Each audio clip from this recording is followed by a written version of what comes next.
Oh, jeez.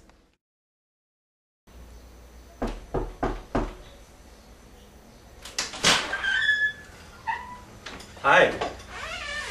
Today what we're going to do is a little spot that I call around the house. I've got a list of items that we're going to look at that everybody needs to know how to do around their house. So here we go. These are special scissors. These are carpet scissors. And if you'll see, they've got a little bend to them, and that's supposed to be there. These are really sharp, and I would get some of these if you need to trim your carpets. They're really easy to use. I'll show you that right now. I'm going to take these scissors, and they're really super sharp.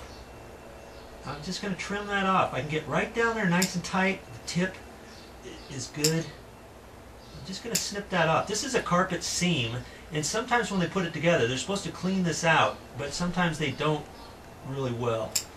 So you do that, kind of wipe that off.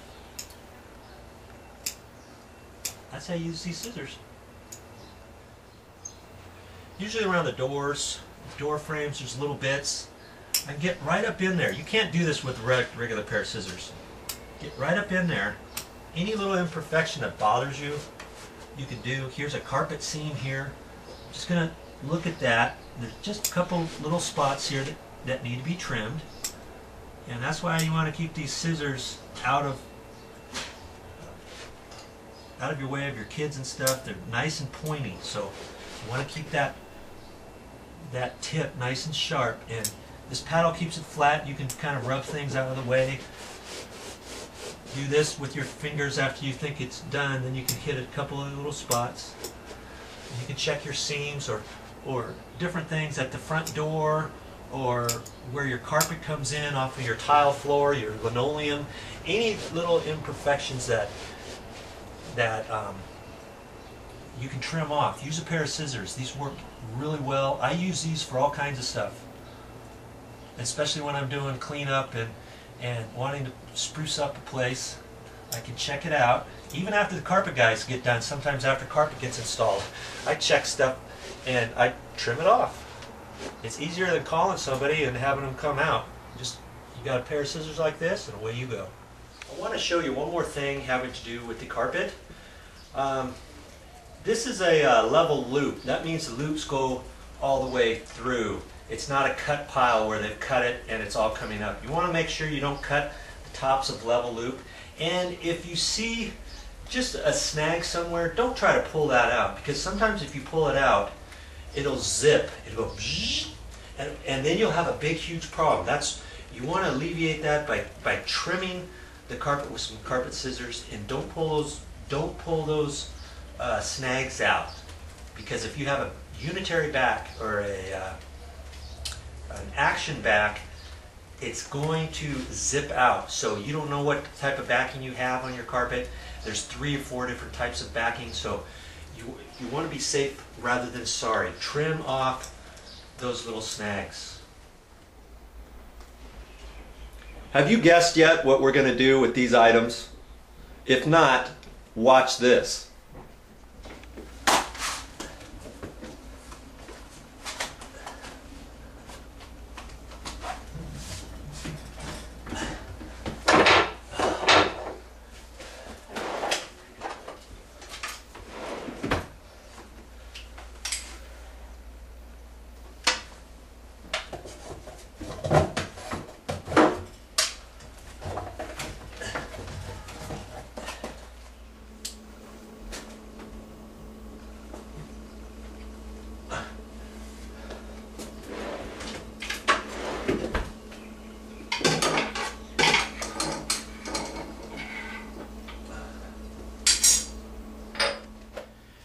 We're going to talk now about this particular outlet. It's a receptacle. It's an actual GFI receptacle, and it's got some test buttons here, a test and a reset button. Now I'm going to show you how to work those right now. The reason why we're going to talk about this GFI receptacle is because sometimes the test button might pop out. And if it does, if you have an electrical panel in your house, sub panel or a panel outside, and if you look at the breakers, you might find out that the breakers aren't tripped or anything, and then you find out, hey, how come my plugs don't work? Well, if your plugs don't work in certain areas of the house, it's going to be because of this particular plug needing to be reset.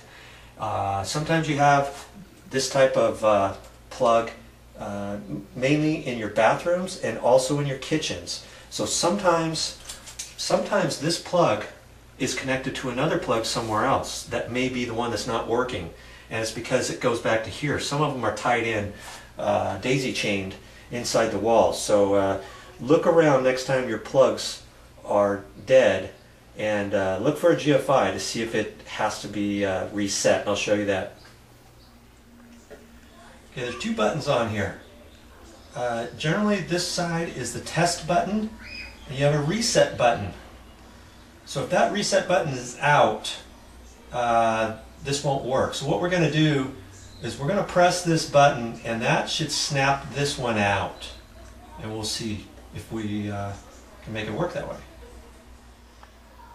We're going to put this, push this test button, and the other button should snap out.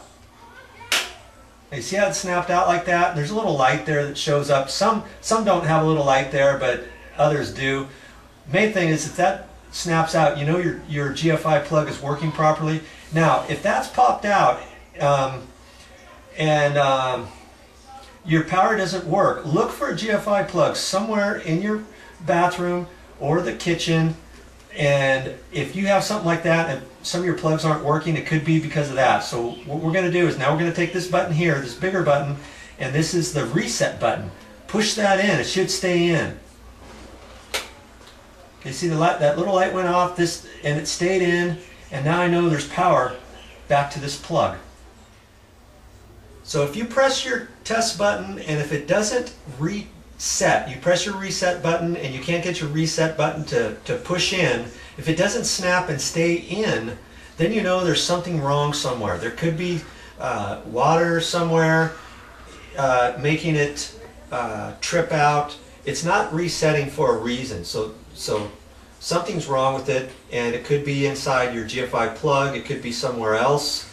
Look around and see what you come up with, but generally the test button and the reset button is how to make these work again. The reason why sometimes they come out is if you touch something like that in the kitchen or your bathroom, your hands are wet and you're unplugging something, it snaps out right there so you don't get shocked too much, and then the test button pops out, or the reset button pops out and stops the power. So that's kind of how that works. So in case anything like that happens to you, look around for your GFIs, and that could be the culprit.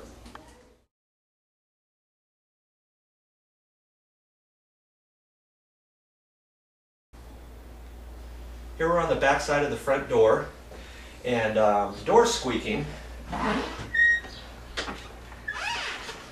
And we're going to go ahead and do something about that. I'll show you what I use.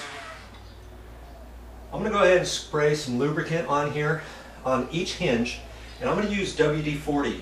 I got a little can here. You can also use a silicone spray. Silicone sprays works nicely too. So whatever you got, I'm just going to spray a little bit on each hinge, and make sure you just want to spray a little bit and wipe off any excess that comes, because you don't want to get it all dirty. Just spray a little bit on there, and do that to all three hinges. And then I'm going to spray some on the outside.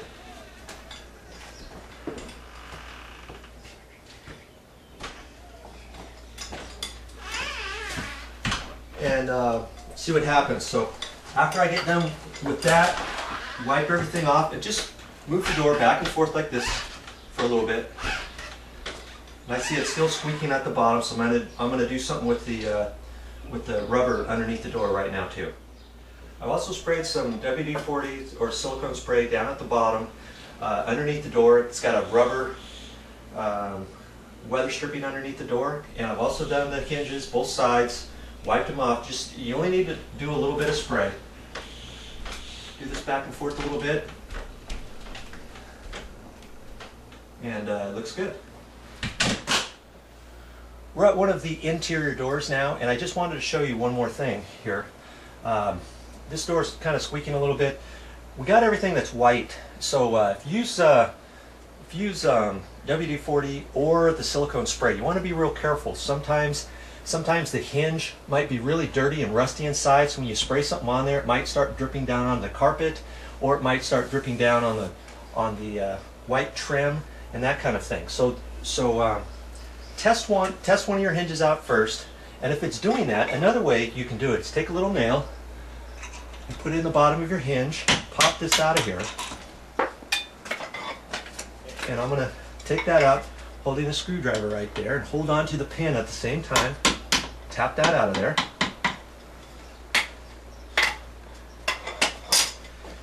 Now I can wipe the hinge pin off, and then I can spray some WD-40 on it, you know, down on a rag, and then just wipe it off. Make sure it's not dripping. You want to get enough on there, and then you can put the pin back in that way, and you can pretty much achieve the same thing. Just tap it nice and easy. You don't want to hit the door or the trim.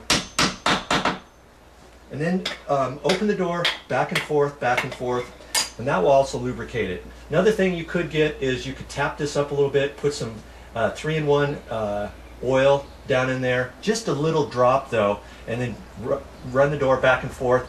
Make sure you want to wipe the hinge off. You don't want to have that all wet with oil. You don't want anything dropping on the floor. So there's a couple different ways you can go for fixing a squeaky door hinge.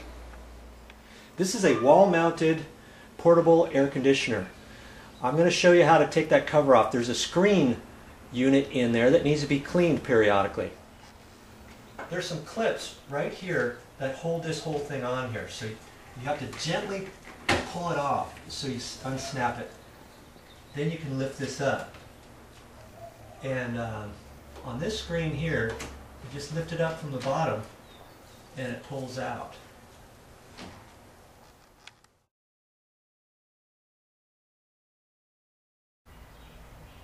Pull the screen out of there. I'm just going to wipe this down. These are the coils.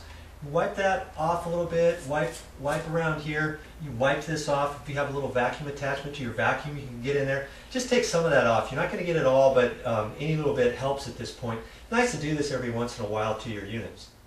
Unclip it gently at the bottom. Takes a little bit of doing. You don't want to break this cover. Lift that up, and this little filtered screen slips up and pulls out.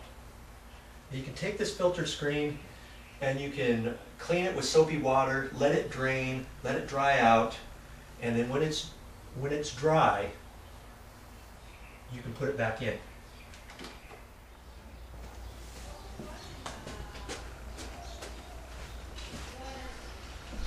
I thought I'd take a break, Tom. That sounds good to me. Let's do it. This list is pretty long, but I'm getting it. Sure are. Let's do it. I mean, you know, we're not getting anywhere, just sitting here. You got a nice condo here. Nice condo. You sit back, take it easy, and relax. I'm about halfway done with the list. Your wife's really got a big long list here. What would you have done if I wasn't here, man? Watch TV. Not much. I mean, would you have gotten this list done? Would you have called somebody, or you would have just left this stuff? I couldn't have done it. Simple as it is, I couldn't do those. But would you have called somebody? Oh, most likely, yeah, probably, and a lot of money out, and yeah. So, you know, that's not my expertise. So I guess I'm glad I'm here so and we're able to help you out. I'm glad you're the man and you can do it, and I can provide you any assistance. I will. Okay, well, you just keep sitting here, and, okay. And I'll warm the chair up. I'll get the list done for you. Sounds good to me. Thanks again for the list. You got it. All right. Anytime. You may laugh, but this is a towel bar rack. I'm going to show you how to tighten this sucker up. Sometimes if it's loose, you just want to get it on the ends and make sure this is all tight. Believe it or not, some of these come with threads in there, and you can tighten that up. You can tighten this up here. And this looks a lot tighter now. And on some of these brackets, for it to be up against the wall, you might need a little screwdriver. Sometimes there's a little screw here. On this one here, there's just one screw there. You need a very tiny Allen wrench to tighten that up. This pulls off and it works a little different. But if you have a towel bar, your arms that go up to the wall, sometimes you have to get a really super small screwdriver. This you need in your toolbox. You put it up in there and you just snug it down with that. Now, when you do that, you don't want to do it too tight. If you do it too tight, you'll break off the little tip of the little threaded screw that's up in there, and now you've got some problems because you can't get it back off the wall. So just make sure you use a little screwdriver and snug it up to the wall. Look at it a little bit. It's always nice to get these tight. That's one of my pet peeves. Here's a shower head, and I just wanted to show you what to do on stuff like this. This is a waterfall style shower head. I'm going to zoom this in really tight. All those little nodules on there are little rubber heads that stick down just about 1/8 of an inch or so, and each one has a pinhole where the water comes out. But I'm going to pan this in, zoom it in really close, and then I'll explain what we're going to do. Now all those little nodules, you can see there's little pin pricks there. Water comes out of there. Sometimes these get full of water, alkaline, and some salt mineral deposits, and sometimes they don't work, and then all of a sudden you're wondering, okay, how do I fix this? Well, I'm going to show you how to do that right now. When you've got your water turned on, just hit these with your fingernail just a couple times. They're rubber, they're not going to hurt anything. You just do that a few times with the water on, and eventually they're going to start working again. So when you're taking your next shower, get up there and do this, and you'll see they'll start working. Now what you're going to do is just take these with your fingernail, your thumbnail, and just hit them. Ideally, it's best to have the water turned on. Next time you're taking a shower, just do this with your fingernail, flick these a little bit, and you'll see the water will come back out of there. What you're doing is you're loosening up, you're causing a little mini earthquake in there, and you're loosening up all the built up alkaline deposits that are back in there, and then the water is going to flush that out. Pretty soon, you do that to each one of these or any that aren't working, and you're going to get a nice waterfall effect again. Another thing I wanted to show you, when you're taking a shower, if you get one of these little nozzles with water coming out a wrong direction or something that bothers you, you can just flick this a little bit and you can redirect the water, just, you know, to where it comes down originally. It's doing that because you got just a little bit of the water, alkaline salt deposits in there, and not enough to let the water not come out, but just enough to let it squirt out to the side. So just flick it a little bit on those as well, and you'll get them all to flow the right direction again. That's all I got for now, but I'll be back with more videos.